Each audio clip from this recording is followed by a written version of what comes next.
Friends, तर कशा आहात सगळ्या? कालच्या पण व्हिडिओला भरभरून प्रेम दिलं आणि हो, अजून साधारण 2 ते 3 व्हिडिओ येतील, त्यापेक्षा जास्त नाही. आणि नंतर माझ्या डेली ब्लॉगला प्रेम देणार ना हेही सांगा, नाहीतर हे ऐकलं आणि तुम्ही पुन्हा चॅनेलवर नाही असं कृपया करू नका, कारण तुमच्या सपोर्टची मला गरज आहे. त्यासाठी मी हा मेसेज तुमच्यापर्यंत देते की आत्ता या सिरीजला जसं प्रेम देत आहात तसेच पुढे मोटिवेशनलच व्हिडिओ तुम्हाला येणार आहेत. भले ते माझ्या पर्सनल विषयावर नसणार आहेत, पण अनेक स्त्रियांना वेगवेगळ्या गोष्टीतून मार्ग मिळेल, त्यांच्या मनातील भीती जाईल, त्यांना कमवण्यासाठी मार्ग मिळतील, त्यांना घरातल्या काही त्यांच्यावर जर चुकीच्या गोष्टी घडत असतील तर त्यासाठी मार्गदर्शन मिळेल. असेच व्हिडिओ याच्या पुढं डेली ब्लॉगिंग थ्रू तुमच्याकडं येणार आहेत. म्हणजे व्हॉइस ओव्हरमध्ये मी अनेक गोष्टी तुमच्याबरोबर बोलणार आहे. त्यामुळं साधारण मंगळवार नंतर तसे पण व्हिडिओ येतील, तर त्याला पण प्रेम द्याल ना याचं उत्तर मला कमेंटमध्ये नक्की द्या, कारण तुमच्या सहकार्याशिवाय तर काहीच शक्य नाही आहे. आज मी जी कुणी सुनेत्रा ताई म्हणून तुम्ही मला ओळखता ते फक्त तुमच्यामुळंच आहे आणि महाराजांमुळं आहे. तर चला, आज ना मला कुठल्या गोष्टी शेअर करायच्या आहेत त्या मी तुम्हाला सांगते. 90च्या दशकामध्ये कशा गोष्टी होत्या आणि आत्ता कशा आहेत हे मी तुम्हाला सांगते. आपण सगळेजणच साधारण 85 ते 90, 82, 80 ते 90, 92 या शतकातले आहोत. जेवढे तुम्ही माझे ब्लॉग बघता, म्हणजे 5 वर्ष मायनस प्लस आपण एकमेकापेक्षा लहान मोठं असू शकतो. आणि काही लहान विद्यार्थी स्टुडंट सुद्धा माझे व्हिडिओ बघतात आणि माझ्या आई समान असलेले लोक सुद्धा माझे व्हिडिओ बघतात. त्यामुळे मला काही गोष्टी आज शेअर कराव्या वाटल्या, ज्या आत्ताच्या मुलींना मोटिवेशन देऊन जातील की आपल्याकडे किती सुखसोयी आहेत. आणि माझ्या बरोबरच्या म्हणजे साधारण 85 ते 95, 82, 84, 85, 95, 90 यांना तर सगळ्यांनाच हे लाईफस्टाईल माहीत आहे. आणि खूप खरं सांगते की खूप कष्ट होते, पण एक वेगळीच त्यामध्ये शांतता होती किंवा वेगळंच एक समाधान होतं.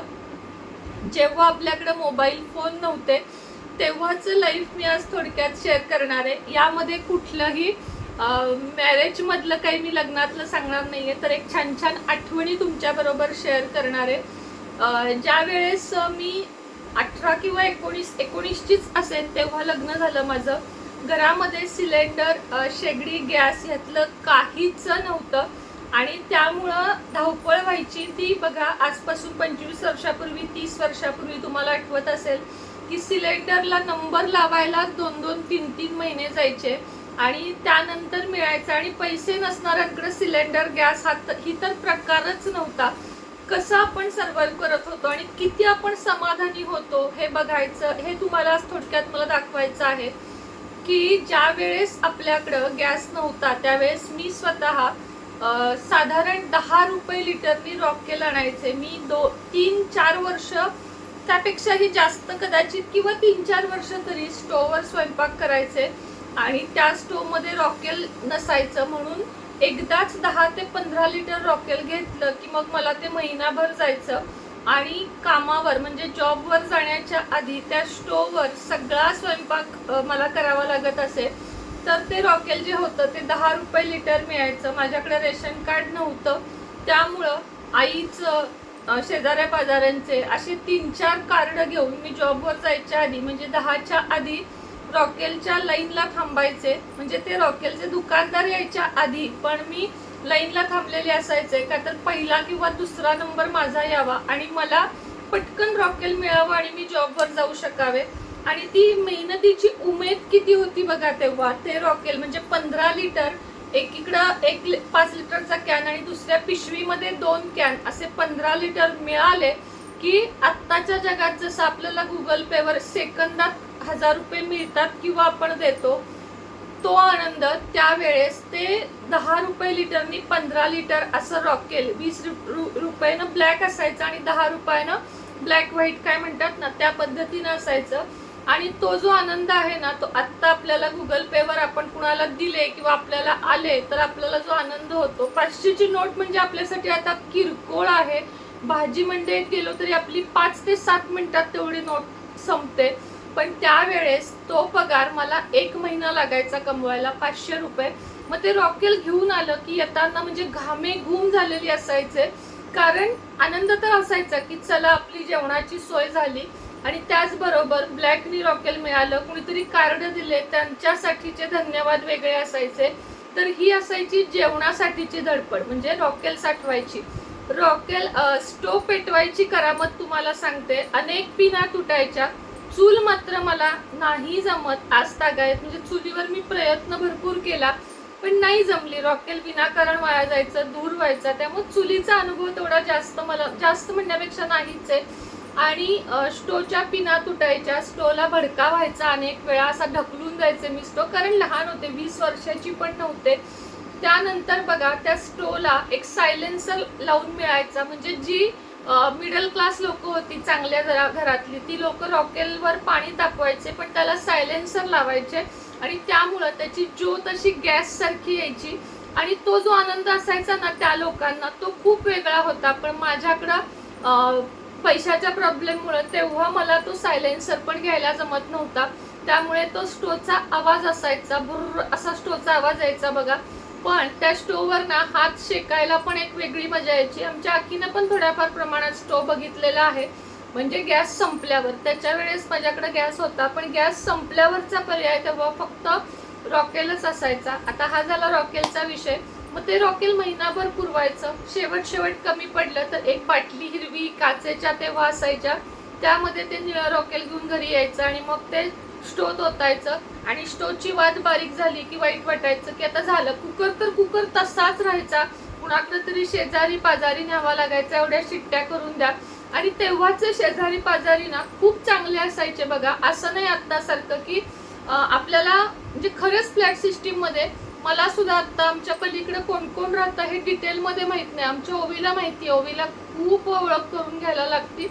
मला वेळ नसतो, मी काही हे नाहीये, मला पण आवडतं पण मला वेळ नसतो. तर तेव्हाचे शेजारी पाजारी कोथिंबीर मिरची पासून सगळं मागायचे. मी पर्सनली कधी कुणाकडे मागत नव्हते, पण माझ्याकडे मागायला यायचे. आणि ते मग आपल्याकडेच अर्धा किलो 1 किलो असायचं, त्यातनंच एक वाटीभर द्यायचं. ती गंमत वेगळी असायची. शेजाऱ्यांकडे काही स्वयंपाक केला ते आपल्याकडे आलं, आपण त्यांच्याकडे दिलं, ती पण गंमत वेगळी असायची. तर हा रॉकेलचा किस्सा मला खूप म्हणजे खूप आठवतो. आणि दुसरी गोष्ट आठवती ती खूप जास्त त्रासदायक होती, ते म्हणजे टँकरचं पाणी. आता हे पण कुणी केलंय मला नक्की सांगा. त्या कामावर जाण्याची गडबड, पगार बुडेल, म्हणजे किती रुपये रोज मला पगार होता बघा, 20 रुपये सुद्धा नव्हता रोज. पण त्याच्या आधी जवळजवळ 1-2 किलोमीटर लांब जाऊन टँकरला नंबर लावून, आणि भांडण करणाऱ्यातली मी कधीच नव्हते, त्यामुळे टँकरवर बायका भांडायच्या, मला मागं सरकवायच्या, स्वतःचे बॅरल सुद्धा त्याच्या खाली लावायच्या. आणि मला मात्र 3 ते 4 बादल्यांसाठी कित्येक वेळ थांबावं लागायचं. आणि त्या 3-4 बादल्या उचलताना खूप त्रास व्हायचा. आणि मग ते उचलून टेकवत 4 ठिकाणी घरापर्यंत पाणी आणायचं.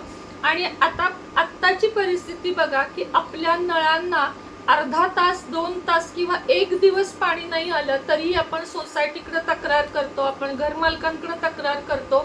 आपण अनेक वेळा म्हणतो की हे काय, पाणी का नाहीये एवढे पैसे भरून. म्हणजे किती जग बदललं बघा. काळाची गरजच आहे, पण या जुन्या आठवणी कधीच विसरता येत नाहीत. आणि त्यामुळं आपल्या अंगामध्ये एक ग्रॅटिट्यूड असतो. पाणी वाया गेलं की आजही वाईट वाटतं. चुकून जरी मुलांनी थोडा जास्त नळ सोडला तरी पण आपल्याला वाईट वाटतं. पूर्वीच्या काळामध्ये म्हणजे हे जे होतं की नाही की नंबरला लावून पाणी भरणं किंवा पाण्याच्या एकेका बादलीसाठी संघर्ष करणं, त्याच पद्धतीनं रॉकेलसाठी संघर्ष करणं, हे आत्ताच्या पिढीला माहीत सुद्धा नाहीये. त्यांच्या सगळ्या गोष्टी घरामध्ये येतात. पिवळे बल्ब आजही आठवतात, जे पूर्ण रूमच्या मध्ये, भाड्याच्या रूम मध्ये एक मध्ये असा लटकत असायचा. आणि तोही रात्री 10-11च्या पुढे चालू दिसला तर घर मालक दार वाजवायचे की लाईट घालवा, लाईट बिल वाढेल. म्हणजे हे जे प्रसंग आहेत ना, ते खरं सांगते की या जनरेशनला, म्हणजे 2010 नंतरच्या, 2000 नंतरच्या जनरेशनला माहितीच नाहीये की हे काय असायचं. दरवाजातली लाईट लावण्याची सुद्धा मुभा नव्हती, का तर लाईट बिल वाढेल. अनेक अशा गोष्टी होत्या. एकाच खोलीत माझ्या आई वडिलांनी आम्हाला सगळ्यांना सांभाळलं. पण आता एका खोलीमध्ये आपण जास्त वेळ थांबू शकत नाही. आजही मुंबईमध्ये खास करून असे घर आहेत. आणि त्यामुळे एक फायदा पण होतो की एक रूम असली की सगळे एकत्र राहतात, कुणीच आपापल्या रूम मध्ये राहत नाही. मोबाईल नसल्यामुळे सापशिडी, पत्ते, लपंडाव, आंधळी कोशिंबीर, त्याच पद्धतीने छप्पर, लगोरी, गोट्या असे अनेक खेळ, लपाछपी म्हणजे लपंडाव, हे अनेक खेळ खेळले जायचे. हे खेळ खेळल्यानंतर आईच्या हातचा दूध असेल, चहा असेल, पोहे पोहे वगैरे सुद्धा आमच्याकडे रोज कधीच नसायचे. चहा आणि चपाती आमच्या 20-20, 30-30 पोळ्या लाटत असे आणि ती गरम खाण्यातली मजा वेगळी होती, जी आत्ताच्या मुलांना इन्स्टंट मॅगी खाल्ल्यावर मिळते ती मजा आपल्याला एक पोळी खाल्ल्यावर मिळत असे. आणि खरंच इतकं जग बदललं, इतकं बदललं. आजही त्याचे अनेक फायदे आहेत, पण न कळत त्याचे तोटे पण आहेत, खूप तोटे आहेत. आम्ही बहिणी बहिणी किंवा आम्ही वर्गातल्या मैत्रिणी एक चॉकलेट गुंडाळायचं आणि दातानं अर्ध करायचं उष्ट होऊ नये म्हणून, आणि ते आम्ही दोघी अर्ध अर्ध खात असो. म्हणजे माझी मैत्रीण होती अश्विनी नावाची, साताऱ्यामधली, जी माझ्या वर्गात होती पहिल्यापासून शेवटपर्यंत. आजही ती माझ्या संपर्कात आहे, कधीतरी असते. म्हणजे वर्गात होती लहानपणी. ती आणि मी अर्धा अर्धा चॉकलेट खायचो, कुठल्याही गोष्टीवरून भांडायचो, चालत क्लासला जायचो, चालत यायचो.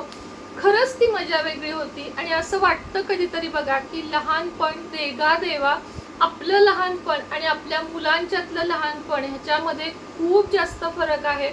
आपण मोठ्या बहिणीचे कपडे मधल्या बहिणीनं आणि मधल्या बहिणीचे कपडे धाकट्या बहिणीनं, ह्यातनं मी गेलेली आहे. मला नवीन खूप कमी वेळा मिळत असे. मोठ्या बहिणीची पुस्तकं मधल्या बहिणीला, मधल्या बहिणीची धाकट्या बहिणीला, या काळामध्ये आपण जगलेलो आहोत. माझ्या आईनं मला जितकं सांभाळलं तितकंच माझ्या बहिणीनं पण मला सांभाळलं, लहानाची मोठी केलं, मला खाऊ घातलं, पिऊ घातलं. आत्ताच्या मुलामुलींमध्ये हे ॲडजस्टमेंट, हे संभाषण, हे समजूतदारपणा, नात्यातला गोडवा खरंच राहिलेला नाहीये. टचवूड की अखिलेश ओवी तसे नाहीयेत, पण तरी पण आमच्या त्या टप्प्यामध्ये, आपल्या म्हणेन मी, त्याच्यापेक्षा आत्ताचा जमाना खूप जास्त फरक आहे बरं का. आणि अशा छान छान आठवणी तुमच्या काय आहेत हे पण मला ऐकायला आवडेल. आणि हो, डबा सुद्धा आपण वाटून खात असो. आत्ता पण आमची ओवीना खूप डबा वाटते आणि मला आवडतं हे, मला आवडत नाही असं नाही. तिला जर डब्यामध्ये 5 ते 6 इडल्या दिल्या तर ती मला घरी येऊन आजही सांगते की आई मी त्यातली एकच खाल्ली. पराठा वगैरे दिला, कारण माझ्या भाज्या खूप आवडतात तिच्या वर्गातल्या मुलींना, किंवा मी जो डबा देते तो इतरांना आवडतो. आणि मग ती सगळा वाटते. कधी कधी तर ती न खाता पण घरी येते की आई मला राहिलंच नाही, पण मला ह्याच्यात आनंद वाटतो. तर अशा या जुन्या आठवणी खरंच खूप म्हणजे छान वाटतात आठवायला. आणि कधी कधी वाटतं की आपल्याला आत्ता किंवा आपल्या मुलांना आत्ता कसली सुंदर लाईफस्टाईल मिळते, जी आपल्याला कधीच मिळाली नव्हती. आणि खंत पण वाटते आणि आनंद पण वाटतो की हे जीवन आपण जगलो, आपण तो काळ बघितला आणि आपण त्याचे साक्षीदार आहोत, ह्याची खरंच एक आनंद पण वाटतो. आणि टीव्हीची आठवण तुम्हाला मी उद्या सांगेन. खूप सुंदर आठवणी आहेत टीव्हीच्या सुद्धा माझ्या, तर मी त्या नक्की तुम्हाला उद्या सांगेन. आजचा व्हिडिओ बहुतेक मोठा होईल, 12 मिनिट पण होऊन गेले असतील. तर चला उद्या भेटूया. आणि हो, इंडियन मॉम सुनेत्रा या आपल्या चॅनेलवर तुम्ही का येत नाहीये किंवा ते व्हिडिओ का बघत नाहीये, चॅनेल यूट्यूबला जाऊन सर्च करा इंडियन मॉम सुनेत्रा. इथं जेवढे जण बघताय तेवढे जण तिथं बघा. मी डिस्क्रिप्शन बॉक्समध्ये नक्की तुम्हाला लिंक देते. श्री स्वामी समर्थ.